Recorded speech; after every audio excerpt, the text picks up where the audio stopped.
How goes the night, boy? The moon is down. I have not heard the clock. And she goes down at 12. I take it 'tis later, sir. Hold. Take my sword. There's husbandry in heaven. Their candles are all out. Take thee that too. A heavy summons lies like lead upon me, and yet I would not sleep. Merciful powers that strain in me the cursed thoughts that nature gives way to in repose. Give me my sword! Who's there? A friend. Oh, what, sir? Not yet at rest. The king's abed. He hath been in unusual pleasure, and sent forth great largesse to their offices. This diamond he graced your wife withal by the name of the most kind hostess, and shut up in measureless content. Being unprepared, our will became the servant to the fate, which else should free have brought.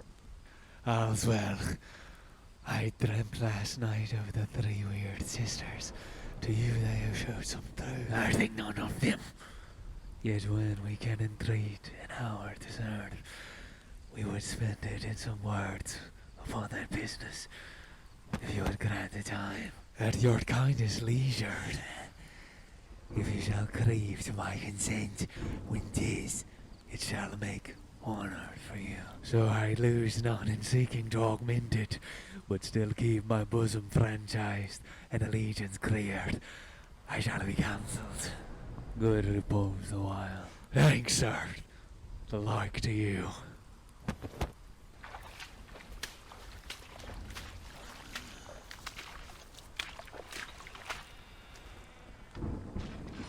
Go bid thy mistress for my drink is ready. She strike upon the bell. Get into bed!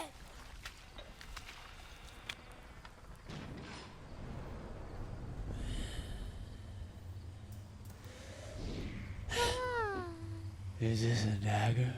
What shall I see before me? The handle toward my hand. Come. Let me clutch thee.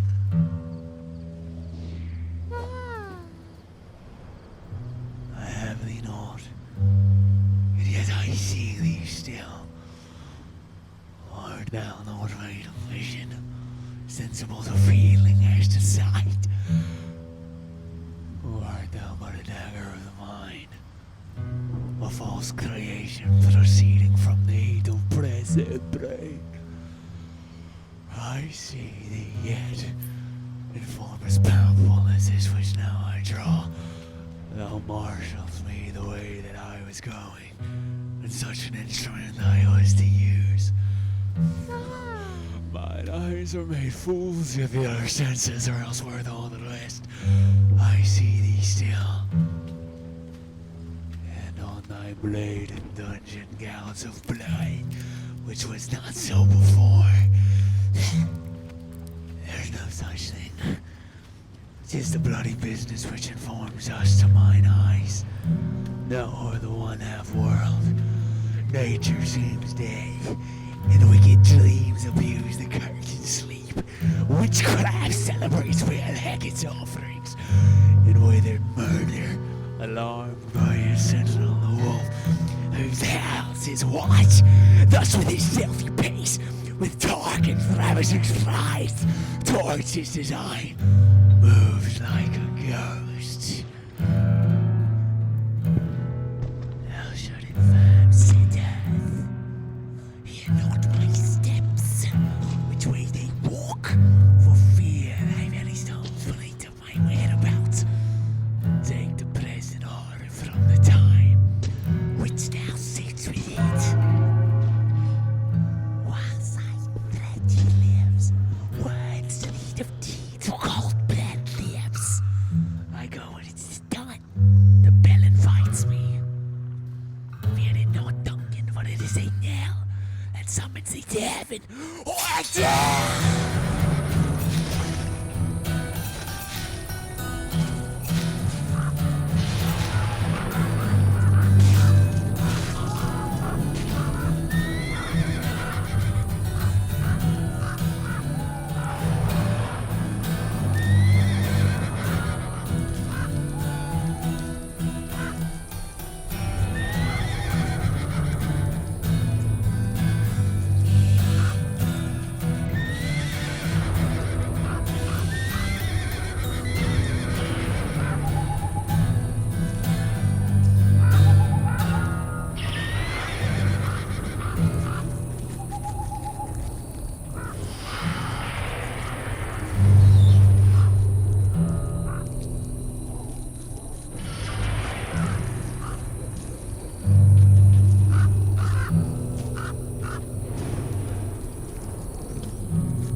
that which hath made them drunk hath made me bold. What hath quenched them hath given me fire. Hark! Peace! It was the owl that shrieked, the fatal bellman which gives the sternest good night. He is about it. The doors are open, and the surfeited grooms do mock their charge with snores. I have drugged their posits, that death and nature do contend about them whether they live or die. Who's there? What no? Alack! I am afraid they have awakened. It is not done. The attempt and not the deed confounds us. Hark! I laid their daggers ready. He could not miss them. Had he not resembled my father as he slept, I had done it. My husband! I have done the deed. Didst thou not hear a noise? I heard the owl scream and the crickets cry. Did you not speak? When? Now! As I descended? Aye! Hark! Who lies in the second chamber? Donalbain! This is a sorry sight. A foolish thought to say a sorry sight. One did laugh in his sleep, and one cried murder. And they did wake each other. I stood and heard them, but they did say their prayers and address them again to sleep. There are two lodged together. One crying, God bless us, and amend the other, as they had seen me with these hangman's hands. Listening their fear, I could not say amen. When they did say, God bless us, Do it not so deeply. therefore could I not pronounce amen. I had most need of blessing, and amen stuck in my throat. These deeds must not be thought after these ways, so it will make us mad. Beyond I heard a voice cry, sleep no more. Macbeth doth murder sleep. The innocent slave. Slave that knits up the loud sleeve of care. Death which stays life. Sore labor's path. Balls of hurt minds. Great nature's second course, chief nor to choose. What do you mean? Still a cry, sleep no more. To all the house. Clams hath murdered sleep, and therefore Connor shall sleep no more. Macbeth shall sleep no more. Who was it that thus cried? Why worthy thing? You do unbend your noble strength to think so praying sickly of things. Go get some water and wash this filthy witness from your hand. Why did you bring these daggers from the place? They must lie there. Go carry them and smear the sleepy grooms with blood. I'll go no more. I am afraid to think what I have done. Look on dirty, and I dare not. Infirm of purpose! Give me the daggers. The sleeping and the dead are but as pictures. 'Tis the eye of childhood that fears a painted devil. If he do bleed, I'll gild the faces of the grooms withal, for it must seem their guilt.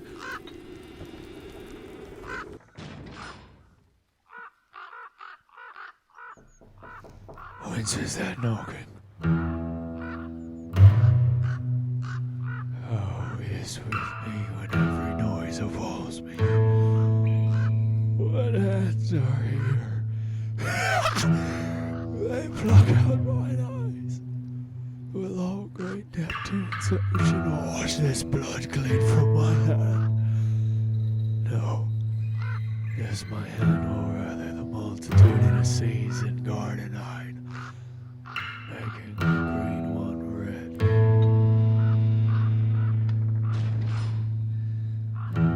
My hands are of your color, but I shame to wear a heart so white.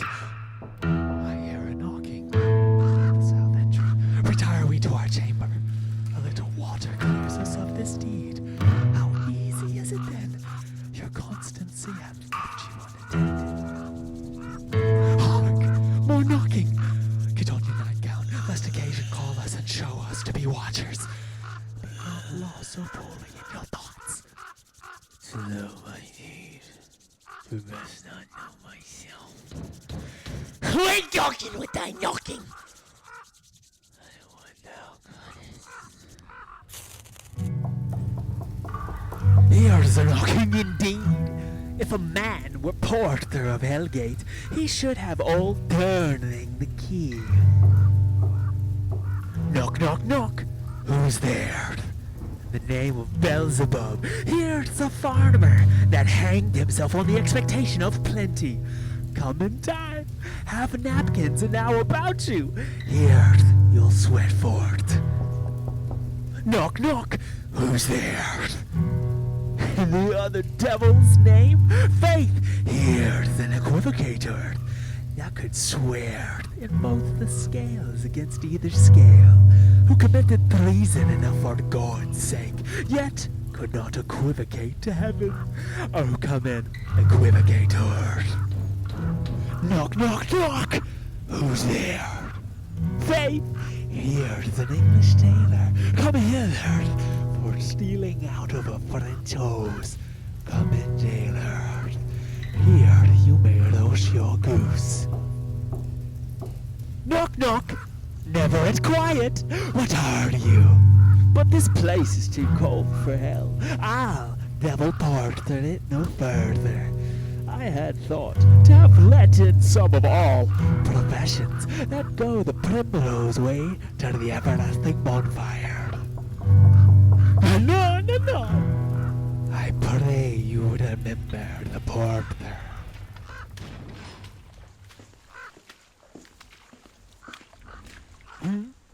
Was it so late, friend, ere you went to bed that you do lie so late? Faith, sir, we were carousing till the second cock, and drink, sir, is a great provoker of three things.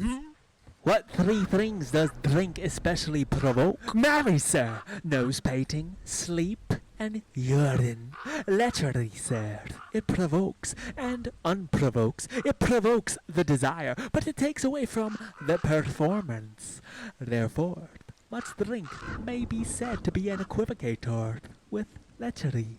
It makes him and it mars him. It sets on him and it takes him off. It persuades him and disheartens him, makes him stand to and not stand to. In conclusion, equivocates him in his sleep and, giving him the lie, leaves him. I believe drink gave thee the lie last night. That it did, sir, in the very throat on me. But I requited him for his lie, and I think, being too strong for him, though he took up my leg sometime, yet I made a shift to cast him. Is thy master stirring? Heard the knocking has awaked him. Here he comes. Good morrow, noble sir. Good morrow, both. Is the king stirring, worthy thane? Not yet. He did command me to call timely on him. I have almost slipped the hours. I'll bring you to him. I know this is a joyful trouble for you, but yet 'tis one. The labor we delight in physics pain. This is the door. I'll make so bold to call, for 'tis my limited service. Goes the king hence today? He does. He did appoint so. The night has been unruly. Where we lay, our chimneys were blown down, and as they say, lamentings heard the air, strange screams of death, and prophesying with accents terrible of dire combustion and confused events. New hatch at a woeful time. The obscured bird clamoured the livelong night. Some say the earth was feverish and did shake.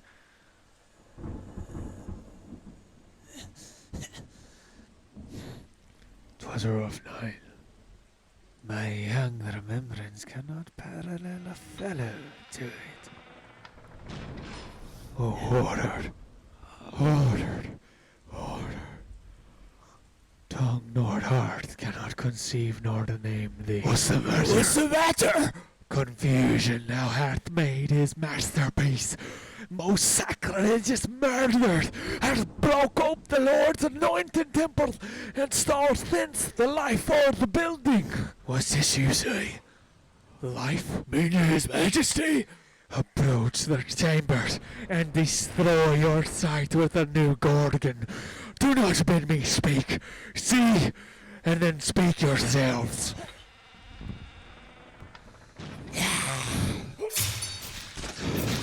Awake! Awake! Ring the alarm bell! Murder! And treason! Banquo! And Donald Payne! Malcolm! Awake! Shake off this downy sleep! Death's counterfeit and look on death itself! Up! Up! And see the great doom's image! Malcolm! Banquo! As from your graves rise up and walk like sprites to countenance disordered! Ring the bell!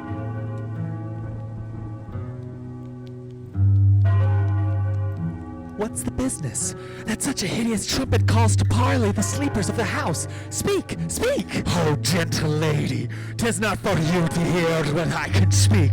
The repetition in a woman's ear would murder as it fell. Oh, Banquo! Banquo! Our royal master's murdered! Oh, alas!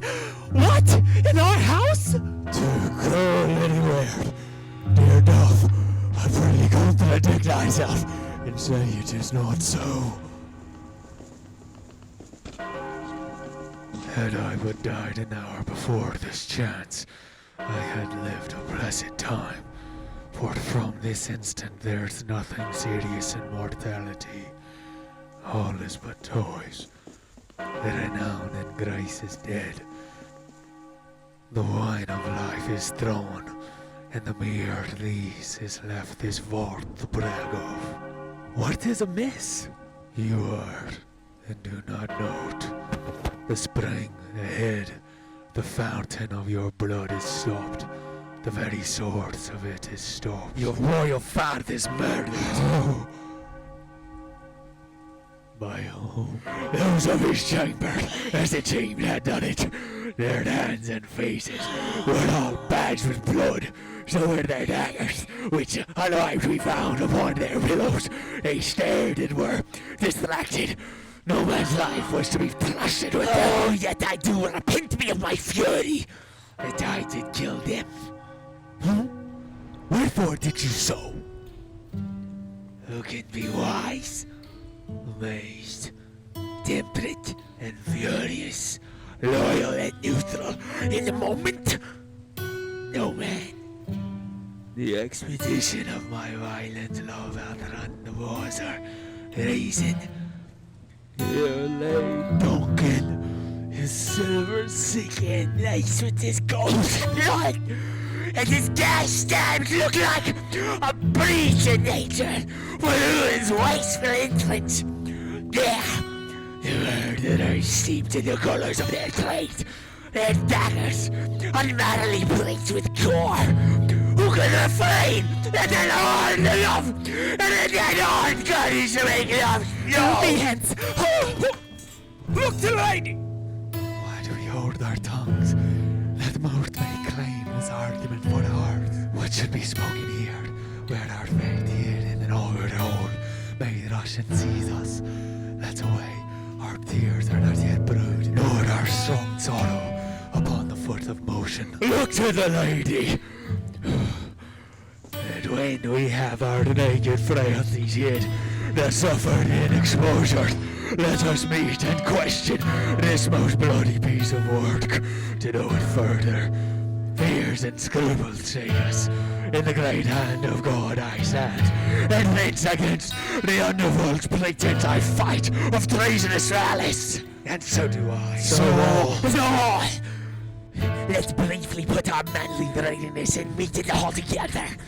Well content. Well contented. Well contented. What will you do? Let's not consort with them. To show an unfelt sorrow is an office which the false man does easy. All to England, to Ireland. Aye, our separated fortune shall keep us both to the safe earth. Where we are, there's daggers and men's smiles.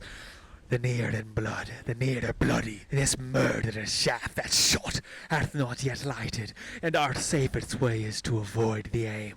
Therefore to horse, and let us not be dainty of leave-taking, but shift away.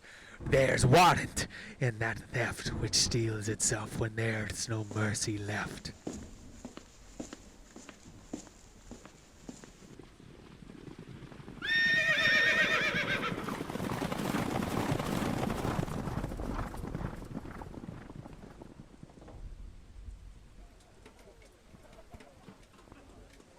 These got it then, I can remember well, within the volume of which time I have seen hours dreadful and things strange.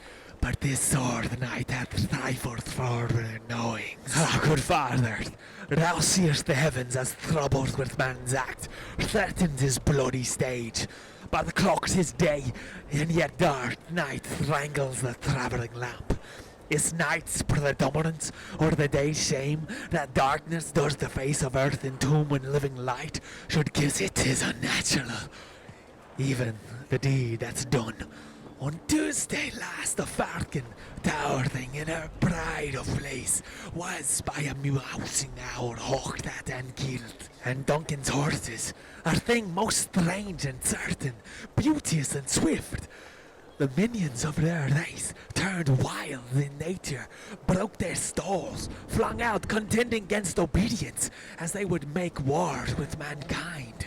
'Tis said they eat each other. They did so, to the amazement of mine eyes that looked upon't.